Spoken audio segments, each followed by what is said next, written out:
Лютфи Бекиров вернулся в Крым в 1968 году. Уже живя в Крыму, он не забывал, что борьба за возвращение его соотечественников на родину продолжается.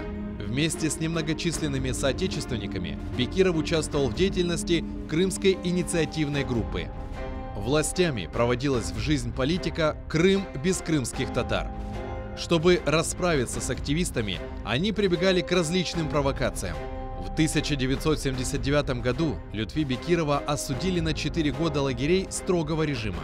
К юбилею ветерана национального движения, политзаключенного советской эпохи Лютфи Бекирова, смотрите в воскресенье в 18:00 программу «Тарих Садасы» с Гульнарой Бекировой на телеканале АТР.